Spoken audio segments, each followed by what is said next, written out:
ասում են, որ Հայաստանը կվերածվի գուբերնիա։ Եկեք նայենք, թե ով է Հայաստանը վերածում գուբերնիայի։ 2018 թվականին Ռուսաստանի դերը Հայաստանի առևտրային շրջանառությունում եղել է ընդամենը 27%։ Վերջի 7 տարիների ընթացքում ռուսական դերը Հայաստանի առևտրաշրջանառության մեջ 27%-ից հասել է 60%-ի։ Որպեսզի հասկանանք ինչ նշանակություն այդ տոկոսը ունի, մենք կարող ենք համեմատել Ռուսաստանի ամենահեռավոր, օրինակ, գուբերնիաներից մեկի հետ։ Վլադիվոստոկի մարզը Ռուսաստանի հետ առևտրի մեջ իր շրջանառության ընդամենը 30%-ն է անում։ 7 տարվա ընթացքում այն ֆեյք տպավորությունը, որ մեր հասարակությանը հրամցրել են, որ մենք գնում ենք ինքնիշխանության, մենք գնում ենք անկախության ռուսական ազդեցությունից, չի արվել։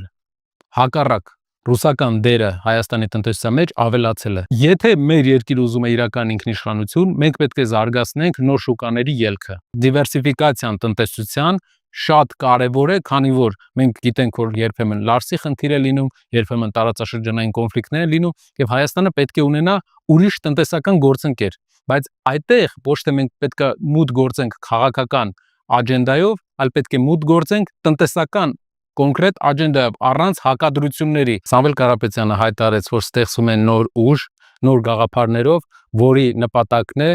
Հայաստանի առջև ծառացած մարտահրավերներին պատասխանել նոր ձևով, մեր ձևով։